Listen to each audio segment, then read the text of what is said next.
그리스도 예수 안에서 사랑하는 새순 가족 여러분, 오늘은 스승의 주일입니다. 교회력에 물론 스승의 날 주일이라는 것이 정해져 있지는 않습니다만은 5월 15일 우리 스승의 날을 맞춰서 우리 교회에서도 교사로 또 순장으로 팀장으로 봉사하시는 분들을 기억하며 감사하는 것입니다. 여러분들의 수고에 정말로 다시 한번 진심으로 감사를 드립니다. 그리고 이제까지 그렇게 섬겨주셨던 것처럼 계속해서 잘 섬겨주시기를 부탁을 드립니다. 아울러서 우리 새순교회에 정말로 좋은 하나님의 일꾼들이 자신을 교사로 또 순장으로 헌신하는 일들에 더 많이 일어날 수 있기를 바랍니다. 그럴 때 우리 안에서 정말 도울 손길들, 섬길 손길들이 더 많아질 때 우리 공동체가 정말로 새롭게 태어나고 또 자라는 그 일들, 그 본질적인 사명들 더 잘 감당할 수 있게 되는 것 같습니다. 사실 교회의 어느 부서와 어느 섬김이 중요하지 않을까요? 사실 모든 봉사는 다 귀한 일, 다 주님의 나라와 교회를 섬기는 일이지요. 그런 점에서 보이는 곳과 보이지 않는 곳에서 섬기시는 새순의 모든 봉사자들에게 진심으로 감사를 드립니다. 그럼에도 교사와 순장같이 직접 사람을 가르치는 분들을 따로 기억하는 이유는 영혼을 섬기는 이 일이 그만큼 중요하고 그만큼 또 어렵기 때문이 아닐까 싶습니다. 우리의 지성, 우리의 감성, 또 우리의 의지, 우리의 인격, 그 어느 것 하나 처음부터, 원래부터 저절로 형성되는 법은 없습니다. 부모와 주변으로부터 우리는 끊임없이 배우고 또 교정되어 가야 하는 것이죠. 교사는요, 그런 의미에서 단지 지식을 전달하는 사람이 아니라 인생을 형성하는 사람이다. 그렇게 생각해도 과언이 아닙니다. 때로는 그 일에 있어서 부모보다 더 큰 영향을 주기도 합니다. 예전에 저희 큰아이가 두 돌이 안 되었을 때의 일인데요. 이 녀석이 제가 그래도 아빠인데 제 말은 우습게 보는 것 같았습니다. 그저 새새 웃으며 뭐라 얘기해도 말을 안 듣곤 했습니다. 근데 이 녀석이 주일학교에 영화부 선생님 한마디 하시면은 선생님이 그랬어! 이러면서 무슨 절대 명령을 들은 것처럼 지키곤 했습니다. 정작 그 영화부 선생님은 제가 가리키는 청년부 학생이었는데 말입니다. 우리 자녀들과 지체들은 그렇게 교사의 한마디에 큰 영향을 받습니다. 교사의 격려 한마디에 큰 힘을 얻기도 하고요. 때로는 교사의 잘못된 태도와 가르침에 그 마음의 상처를 받고 교회를 떠나기도 합니다. 그러니 이 직분이 얼마나 중요한 일이겠습니까? 하나님은요, 자신이 가장 귀히 여기시는, 자신이 천하보다 귀히 여기시는 그 자녀를 누가 맡아서 키워줄까 생각하고 찾으시다가 우리에게 잘 돌봐주고 잘 가르쳐주도록 부탁하신 것입니다. 그런 이 귀한 일을 참으로 귀히 여기며 마음을 다해 잘 감당하는 귀한 스승들, 귀한 믿음의 어른들 되어주시기를 간곡히 부탁드립니다. 그럴 때 저거 안 된다, 저건 안 된다 이렇게 싶던 인생들도 변화하는 일 일어나기도 하는 것입니다. 오늘 우리가 읽는 요한복음은요, 예수님의 사랑받는 제자 요한이 자신이 만난 예수님, 자신이 직접 보고 듣고 만진 예수님에 대해서 기록한 글입니다. 이 글을 쓰던 주후 90여 년 80 혹은 90이 가까이 됐을 노사도 요한은 아마도 사랑의 사도라고 알려져 있었을 것입니다. 그가 쓴 요한일서에서 요한은 이렇게 가르치지요. 하나님이 우리를 사랑하시는 사랑을 우리가 알고 믿었노니 하나님은 사랑이시라. 사랑 안에 거하는 자는 하나님 안에 거하고 하나님도 그 안에 거하시느니라. 요한일서 4장 20절에서는 이렇게 가르칩니다. 누구든지 하나님을 사랑하노라 하고 그 형제를 미워하면 이는 거짓말하는 자니 보는 바 그 형제를 사랑하지 않는 자는 보지 못하는 바 하나님을 사랑할 수 없느니라. 우리가 이 계명을 주께 받았나니 하나님을 사랑하는 자는 또한 그 형제를 사랑할지니라. 우리는 이 말씀들을 들을 때 주름지고 온화한 얼굴로 호호 웃으며 사랑을 가르치는 사도 요한의 얼굴 떠올릴 수 있을 것 같습니다. 그리고 그 천사 같은 얼굴 보다 보면은 우리는 사도 요한 같은 사람은 원래부터 선한 사람, 원래부터 사랑이 많은 사람이었겠구나 그렇게 생각할 수도 있을 것 같습니다. 그러나 정말로 그렇겠습니까? 우리가 알듯이 젊은 시절 사도로 부름받기 전에 요한은 그 형제 야고보와 함께 그의 아버지 세베대와 함께 갈릴리 바닷가에서 고기를 잡는 어부였습니다. 그는 훗날 예수님의 수제자가 된 베드로의 동업자이기도 했습니다. 뜨거운 햇빛 아래 뱃일을 하는 것 보통 어려운 일이 아니시요? 그래서 우리는 어부 하면은 가난한 이런 수식어를 떠올리곤 합니다. 가난한 농부의 아들만 있는 게 아니라 가난한 어부의 아들도 있는 것이죠. 그게 일반적인 이야기입니다. 그리고 베드로와 안드레의 경우는 그랬을지 모르겠습니다.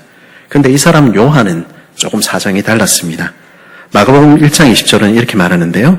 요한이 곧 부친 세베대를 품꾼들과 함께 배에 버려두고 예수를 따라가니라. 예수님이 부르셨을 때 베드로와 안드레는 다 납두고 대책도 없이 따라가는데 요한은요. 자기 집에 일하는 일꾼들한테 아버지 좀 부탁합니다. 이러고 가는 겁니다. 말하자면은 손주의 아들인 것이죠. 그리고 경제적으로도 비교적 넉넉했던 것 같습니다. 요한은요, 집안도 좀 괜찮았습니다. 요한은요, 예루살렘의 대제사장 집안과 관련이 있던 사람으로 보이는데요. 요한복음 8장 15절은 이렇게 말합니다. 시몬 베드로와 또 다른 제자가 예수를 따르니 그 제자는 대제사장과 아는 사람이라 지인이라 이런 뜻입니다. 예수와 함께 대제사장의 집에 뜰에 들어가고 우리 예수님 같이 잡히시던 밤 베드로가 따라간 거 알고 있죠? 베드로 얼마나 두려워하며 멀찍이 서서 잡힐까 봐 숨어 들어간 것 기억하고 있습니다. 그런데 요한은 나 대제사장 알죠? 이러고 그냥 당당하게 들어가는 것입니다. 제자들 모두 도망치는 순간에도 예수님 어머니 모시고 십자가 바로 밑에 서 있어도 아무도 잡을 생각하지 않는 사람, 그 사람이 요한입니다. 예수님께서 자신의 어머니를 돌보아 주도록 부탁한 사람도 바로 이 요한이지요. 그리고 이 요한은요, 어린 시절부터 하나님 나라에 대한 특별한 관심도 가지고 열심도 가지고 있었습니다. 그래서 젊은 시절에 집을 떠나서 세례 요한의 제자로 활동하기도 했던 것입니다. 좋은 집안에 부유하고 학식도 좋고 신앙도 좋은 엄친아 같은 인물, 그 사람이 바로 요한이었습니다. 우리 어르신들도 엄친아는 알죠, 그렇죠? 엄마 친구 아들, 그렇죠? 꼭 그런 친구들이 있습니다. 그러니까 요한은 애초부터 사랑이 많은 사람, 사랑할 줄 아는 그런 넉넉한 사람이었을까요? 그렇지는 않습니다. 사랑에는 다양한 면모가 있기 마련입니다. 그리고 정도의 차이는 있지만요. 누구도 태어나면서부터 좋은 성품 가진 사람은 하나도 없습니다. 정직하게 고백하자면요. 우리 모두는 누구 하나 예외 없이 다들 죄인입니다. 앞서 말씀드렸듯이 요한은 하나님에 대한 특별한 열심 가지고 있었습니다. 그는 예수 그리스도만이 세상에 오신 참된 구주라는 사실을 알았고 확신했습니다. 그리고 즉시 모든 것을 버려두고 주님을 따라 나섰지요. 그런데요, 우리가 보듯이 안타깝게도 때로는 우리의 열심이라는 것이 자신만 옳다는 맹목적인 확신으로 변하는 것도 보게 됩니다. 그래서 타인에 대한 배려의 부족으로 나타나기도 하는 것이죠. 자기와 다른 입장, 조금 다른 생각을 가진 사람들 포용하지 못하고 그저 배제하고 그리고 때로는 적대시하기도 하는 것 우리 보게 되는 것입니다. 우리는 적이 아닌데, 우리는 서로 싸워야 할 사람들이 아닌데 싸우고 적대시하는 것 보게 되기도 하는 것이죠. 그것이 예수님 당시에 바리새인이나 종교 지도자들이 보였던 모습 아니었습니까? 근데 이 사람 요한도 그랬다는 것입니다. 예수님 만난 후에 열정적으로 복음을 전하던 그는 강력한 자기 확신에 불탔습니다. 그리고 모든 사람이 예수님을 믿어야 한다 그렇게 생각했습니다. 예수 천당, 불신 지옥 뭐 이렇게 외쳤을지 모르겠습니다. 그런데 이 사람이 사마리아 마을에 들어갔을 때 이 사마리아 사람들 예수 믿고 회개하며 돌아와야 되는데 어떻게 합니까? 예수님 받아들이지 않고 거절하는 것입니다. 안 그래도 요한은 사마리아 사람 좋아하지 않았습니다. 이방인과 섞여버린 그 혼합주의자들, 아이고 그 인간들 안 돼 이렇게 생각하고 있었는데 예수님마저 거절하는 거 보니까 화가 머리끝까지 차올라서 어떻게 외칩니까? 누가복음 9장 54절에 보니까 이렇게 이야기를 합니다. 제자 야고보와 요한이 이를 보고 이르되 주여 우리가 불을 명하여 하늘로부터 내려 저들을 멸하라 하기를 원하시니까. 무슨 말입니까? 주님, 저 사마리아 놈들은 주님 말씀 받아들이지 않는, 도무지 개선의 정이 보이지 않는 죄인들입니다. 그 옛날 아합 시대에 하나님의 선지자를 거절하고 죽였던 북이스라엘, 그놈들 그 모습에서 조금 더 달라진 것이 없습니다. 선지자 엘리야 거절하고 악하게 대했던 사람, 하늘에서 불이 내려서 살랐지요? 주님, 이번에도 불이 확 내려서 저놈들 다 싸그리 죽여버리면 좋겠습니다. 지금 이게 예수님의 제자가 지금 할 말입니까? 자신 거절을 당했다고 하늘에서 불을 내려서 싹 없애버리자는 사람이 바로 이 요한입니다. 온 세상 모든 잃어버린 하나님의 자녀들을 사랑하시는 그 아버지 마음을 깨닫지 못했을 때, 자기 열심, 자기 생각에만 사로잡혀 있을 때, 자신도 그런 죄인이라는 것을 깨닫지 못할 때 인생은 어쩔 수 없는 것입니다. 그럼 우리 주님은 그런 요한, 그래도 나를 위한 열심이니까 기뻐하셨을까요? 나를 위해서 얘기한 거니까, 우리 편이니까 감싸 주셨을까요? 그렇지 않습니다. 누가복음 9장 55절에 이렇게 말합니다. 예수께서 돌아보시고 꾸짖으시고, 예수님 그렇게 잘 꾸짖는 분은 아니시거든요. 근데 성경의 몇몇 곳에 꾸짖었다 이런 표현이 등장합니다. 예수님 정색을 하고 돌아서셔서 요한을 심하게 꾸짖으셨습니다. 마치 예수님의 십자가를 거부하던 베드로를 향해서 사탄아 내 뒤로 물러가라 꾸짖으실 때처럼, 귀신들을 향하여서 내쫓으실 때처럼 그렇게 준엄하게 꾸짖으신 것입니다. 그 모습은 예수님 정말로 미워하시고 싫어하시는 모습이었습니다. 이렇게 꾸지람을 받으면 학생들이 제가 잘못했습니다, 다시는 안 그러겠습니다, 착하게 사는 학생들이 많을까요? 아니면 작을까요? 우리 선생님들, 그제도 우리 장모님과 함께 이야기 나누면서 참 선생님 하는 게 너무 힘들다 이런 이야기 들었었는데, 학생들은 그렇지 않습니다. 자신이 특별히 옳다고 생각하는 사람들은 웬만해서는 절대로 자신의 태도를 고치지 않습니다. 마가복음 3장 17절은 요한에 대해서 예수님이 이렇게 부르셨다 말합니다. 또 세베대의 아들 야고보와 야고보의 형제 요한이니 이 둘에게는 보아너게 곧 우레의 아들이라는 이름을 더하셨으며, 예수님이 얘들을 보면서 니들은 보아너게다 이렇게 부르셨다는 것입니다. 어찌나 성질이 급하고 화를 벌컥벌컥 내는지 주님께서도 보아너게, 문자 그대로 하자면 천둥벌거숭이 같은 놈들 이렇게 부르셨다는 것입니다. 요한은요 절대 자신의 뜻을 꺾지 않는 것입니다. 그리고 어떻게 합니까? 내가 틀린 게 아니라 다른 사람들이 다 틀렸다 이렇게 이야기하는 것이죠. 이런 요한의 태도는 다른 부분에서 나타났습니다. 그는 다른 모든 제자들보다 내가 더 높임을 받아야 한다 그렇게 확신했습니다. 내가 입으로 말은 안 해서 그렇지 이 제자들하고 있는 사람들 중에 나만한 사람이 어디 있나, 요한은 그렇게 생각한 것입니다. 비록 내가 제자들 중에 제일 나이가 어리다지만 집안으로 보나 학식으로 보나 내가 제일이지 않나? 예수님의 이 많은 일행들 먹고 마시는 거 물론 다른 사람들도 도왔지만 우리 엄마 돈 안 됐으면 어쩔 뻔했노? 이렇게 이야기하는 것입니다. 예수님께서 항상 나와 야고보 형, 베드로 형만 데리고 다니는 거 다 이유가 있는 것 아니겠나? 요한은요, 부르심이 은혜라는 것을 알지 못하는 것입니다. 요한은 예수님께는 정말 귀여움을 많이 떨었습니다. 그래서 예수님 앉아 계시면 거기에 기대에 앉았다, 예수님 손을 만졌다 이런 표현들 성경에 자주 등장하거든요. 온갖 어리광을 다 부리며 스스로를 뭐라고 부르냐면 예수님께서 사랑하시는 그 제자, 자기는 그렇게 부릅니다. 요한이라 안 부릅니다. 근데요, 이 막내에게는 또 다른 얼굴이 있었습니다. 자기보다 못하다 생각하는 사람들에게는 가차없이 냉정한 것이죠. 같은 동양 출신으로 동업자이기도 했지만은 제자들 중에 제일 나이가 어쩌면 많았을 수제자 베드로와만 친했습니다. 그 이유는, 그것은 어쩌면 우연이 아니었을지 모르겠습니다. 베드로 정도는 돼야 나랑 급이 맞지 그러는 것이죠. 그리고 마지막 결정적인 순간에 되니까 어떻게 합니까? 그 베드로 형마저 제길에 드는 것입니다. 예수님 예루살렘으로 올라가시던 그 마지막 길에 요한은요 자기 엄마까지 동원해서 자기 자리를 확보하려 하는 것입니다. 마가복음 10장은 그의 모습을 이렇게 기록하고 있죠.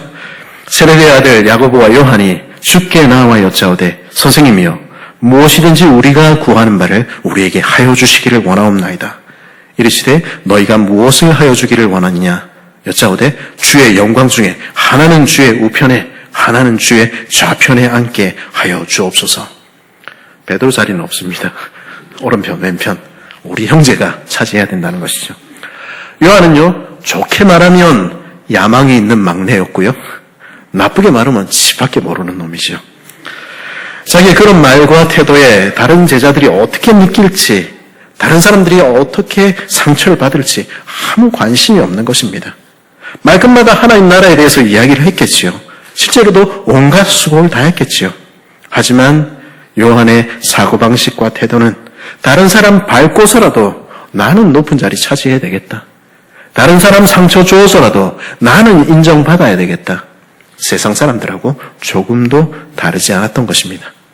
요한은 그렇게 태어났고 그렇게 살았습니다. 언제까지요? 예수님 사로잡혀 가시던 바로 그 밤까지, 예수님 십자가에 달리시던 그날까지 요한은 결코 변하지 않았던 것입니다. 만약 이 모습 이대로 시간이 흘렀다면 어떻게 됐을까요? 요한이 하나도 변하지 않은 채 순서에 따라서 교회의 지도자가 되었다면 어땠을까요?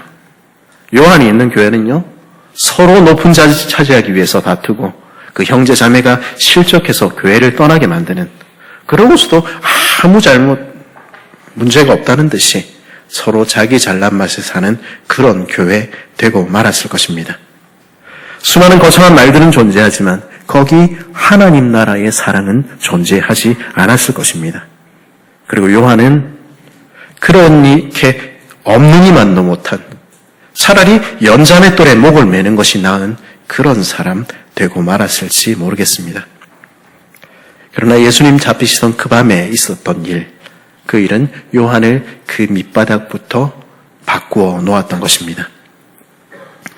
같은 시간의 길이의 시간이라고 다 같은 시간이 아닙니다. 그저 흘러가는 수만 시간의 무의미한 시간도 있는가 하면요, 단 몇 시간이지만 평생 잊지 못할 몇 시간도 인생에는 존재하는 것이죠. 요한은 예수님이 돌아가신 후에 훨씬 더 많은 시간을, 아니 60년이라는 시간을 보냈습니다. 그러나 그 수십 년의 시간이 보내도 잊지 못할 밤이 있는 것입니다. 그것은 주님께서 나를 위해 돌아가시던 그 밤, 그 밤만큼은 세월에도 불구하고 날마다 기억이 더 또렷하게 나는 것입니다. 그래서 요한복음의 3분의 1이 넘는 분량은 바로 그날 하룻밤의 이야기를 다루고 있는 것입니다. 요한은요 3년 동안이나 예수님과 함께 먹고 마셨으며 그분 곁에 기대고 그분의 설교를 듣고 가르침을 받았습니다. 그러나 그 어떤 것보다 그날 하룻밤에 예수님의 행동, 그날 밤에 예수님의 가르침, 그리고 그날 밤 나를 위해서 드리던 예수님의 그 기도가 요한의 마음에 남은 것입니다. 그날 밤 그 마지막 수업이 그 평생에 잊어지지가 않았던 것이죠. 그래서 요한복음 13장에서 17장까지 요한은 그날 밤 예수님의 그 마지막 수업을 하나하나 기록하고 있는 것입니다. 그리고 그 가르침이 그를 바꾸어 놓았습니다. 그렇다면 그날 밤 무슨 일이 있었습니까?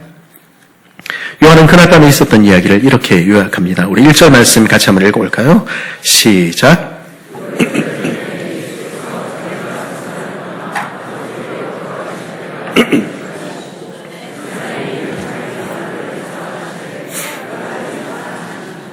아멘. 예수님은 자기의 시간이 이제 다 됐다는 것을 아셨습니다. 3절은 이렇게 말합니다. 저녁 먹는 중 예수는 아버지께서 모든 것을 자기 손에 맡기신 것과 또 자기가 하나님께로부터 오셨다가 하나님께로 돌아가실 것을 아시고 모든 것을 하실 수 있는 그 권세를 받으신 주님, 그 주님께서는 그 마지막 시간에 자신의 사람들을 사랑하기를 선택하신 것입니다. 사랑하시되 그 마지막까지 사랑하기를 선택하신 것이죠. 그러면 예수님이 사랑하기로 작정하신 제자 요한은 어떤 사람이었습니까? 우리가 보았듯이 예수님 받아들이지 않으면, 자기와 의견이 다르면 하늘에서 불을 내려서 싸그리 태워버리라고 소리쳤던 그런 사람이 요한입니다. 자기가 바로 그런 죄인인지도 모른 채 타인의 눈에 티끌만 바라보며 그렇게 악하게 말하는 사람이 바로 그 사람이었습니다. 말씀에도 불구하고 그 수많은 가르침에도 불구하고 자신이 전혀 변하지 않은 죄인이라는 사실도 알지 못한 채 다른 사람을 향해 손가락질하며 저 사람이 틀렸다 이야기하며 그 형제를 향해 원수처럼 대하는 사람, 그 사람이 바로 요한이었던 것이죠. 근데 그날 밤 요한이 발견한 것은 무엇입니까? 그것은 바로 그런 그를, 바로 그런 죄인인 그를 예수님께서 사랑하셨다는 사실이었습니다. 그런 못남에도 불구하고, 그런 완악함에도 불구하고, 그가 그런 죄인임에도 불구하고 예수님은 그를 포기하지 않으셨다 하는 것입니다. 그런 요한을 사랑하시되 끝까지 사랑하신 것입니다. 그리고 바로 그런 그를 위해서 예수님 자신의 생명을 버리시는 것을 그는 본 것입니다. 그럼으로써 그를 용서하시고 그를 받아들이셨고 그의 죄를 속하신 것입니다. 예수님은 그렇게 요한을 사랑하신 것이죠. 앞서서 요한은 또한 어떤 사람이었다 말씀을 드렸습니까? 그는 다른 사람 밟고서라도 나는 높은 곳으로 올라가야 되겠다. 다른 사람 상처를 주어서라도 나는 인정받아야 되겠다. 이 세상과 조금도 다르지 않은 사고방식을 가진 사람이었다 말씀드렸습니다. 예수님 잡히시던 바로 그날 밤까지도, 발 씻기 바로 그 직전까지도 요한은 자신이 다른 제자들 위에 서기 위해서, 높은 곳으로 올라가기 위해서 다투고 있었던 것입니다. 그런데 그런 그에게 예수님은 어떻게 하셨습니까? 4절 5절 보니까 뭐라고 이야기합니까? 저녁 잡수시던 자리에서 일어나 겉옷을 벗고 수건을 가져다가 허리에 두르시고 이에 대야에 물을 떠서 제자들의 발을 씻으시고 그 두르신 수건으로 닦기를 시작하며, 그런데 그런 요한을 예수님은 끝까지 사랑하시되 가장 낮은 자리에서 그 무릎을 꿇고 섬기신 것입니다. 예수님 당시에 발 씻는 것은요, 하인들 중에서 제일 낮은 하인들이나 하는 일이었습니다. 보통 유대인 하인들에게는 그런 일을 시키지 않았습니다. 이방인 출신의 종들에게나 시키는 일이죠. 그러면 이 발 씻는 일은 무엇을 의미합니까? 낮아질 대로 낮아지셔서 더 이상 낮아질 수 없는 자리까지 주님 낮아지셔서 그를 섬겼다는 말입니다. 이것은 단지 몸의 정결만을 위한 것이 아니었지요. 예수님께서는 친히 그의 마음의 죄, 그 온갖 더러운 것까지 씻기 위해서 낮아지고 낮아지되 십자가에까지 낮아지셔서 자신의 목숨을 버리심으로 그를 깨끗이 만드신 것입니다.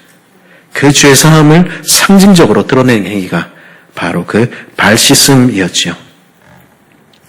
예수님께서는 그렇게 낮아지심으로써 그렇게 오만하고 못난 요한을 높이셨고 자신을 십자가에 달아 죽이심으로 그 오만한 요한을 저 높은 하나님의 자녀가 되게 하신 것입니다.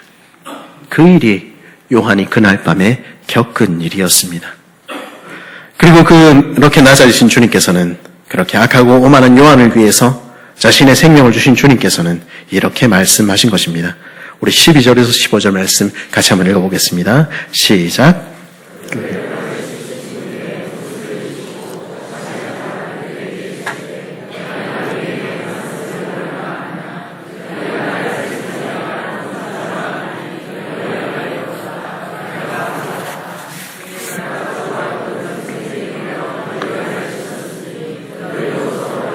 주는 것이 옳으니라. 내가 너에게 행한 것 같이 너희도 행하게 하려 하여 본을 보였노라. 아멘. 예수님의 마지막 가르침은 무엇이었습니까? 내가 너를 위해서 행한 일이 뭔지 알고 있니? 나는 너희 선생님이지. 나는 너희의 주님이지. 그러나 나는 너희의 발을 씻었고 너희를 위해서 죽었어. 너희도 그렇게 살도록 하기 위해서, 너희도 나처럼 서로의 발을 씻어주며 서로를 위해 죽으며 사는 사람들 되도록 하기 위해서 내가 너희의 발을 씻었고 내 피를 흘렸어. 그것이 내 제자들이 사는 법, 나의 자녀들이 사는 법이야. 요한아, 이제는 너도 그렇게 살아주겠니? 주님께서는 그날 밤 요한을 향해서 그렇게 말씀하신 것입니다. 그리고 이날 밤에 예수님의 그 십자가가 그리고 그 마지막 가르침이 요한의 마음에 깊이 남았던 것입니다. 예수님께서 그 삶으로 그 말씀으로 주셨던 그 마지막 수업이 그를 만들어 간 것입니다. 그래서 요한은 이후에 이렇게 말하지요. 우리가 읽었던 요한 1서 4장 9절에서 11절입니다. 제가 읽겠습니다. 하나님의 사랑이 우리에게 이렇게 나타난 바 되었으니 하나님이 자기의 독생자를 세상에 보내심은 그로 말미암아 우리를 살리려 하심이라. 사랑은 여기 있으니 우리가 하나님을 사랑한 것이 아니요 하나님이 우리를 사랑하사 우리 죄를 속하기 위하여 화목제물로 그 아들을 보내셨음이라. 사랑하는 자들아, 하나님이 이같이 우리를 사랑하셨은즉 우리도 서로 사랑하는 것이 마땅하도다. 요한은 말하는 것입니다. 사랑하는 형제들, 사랑하는 자매들, 하나님이 너와 나를 그렇게 사랑하시지 않았니? 그러니 이제 우리가 서로 사랑하며 사는 것, 그게 마땅하지 않겠니? 요한일서 4장 20절 21절에서 요한은 계속해서 이렇게 말합니다. 누구든지 하나님을 사랑하노라 하고 그 형제를 미워하면 이는 거짓말하는 사람이니 보는 바 그 형제를 사랑하지 아니하는 자는 보지 못하는 바 하나님을 사랑할 수 없느니라. 우리가 이 사랑의 계명을 주께 받았나니 하나님을 사랑하는 자는 또한 그 형제를 사랑할지니라. 너는 하나님을 사랑하니? 너는 하나님의 사랑을 받은 것이 분명하니? 너와 나는 그리스도의 제자니? 그렇다면 우리 옆에 있는 형제들, 자매들 사랑하며 살아야 하지 않겠니? 또 다른 누군가의 스승이 되어 본을 보여주며 사랑하며 살아야 되지 않겠니? 그래서 그렇게 보안옥에 천둥벌거숭이 같은 아이라고 불리던 요한은 사랑하는 자들아 우리가 서로 사랑하자 외치는 사랑의 사도로 바뀌게 된 것입니다. 그렇게 완고하고 악했던 요한은, 그렇게 자기밖에 모르며 자기만 높아지기를 원했던 요한은 자신을 내어주며 섬기는 사랑의 사도 요한으로 바뀌었던 것이죠. 그리고 그가 만난 그 예수님이, 그리고 그 사랑이 우리도 변화시켜서 우리도 오늘 이 자리에 있도록 만든 것입니다. 여러분은 원래 어떤 사람이었습니까?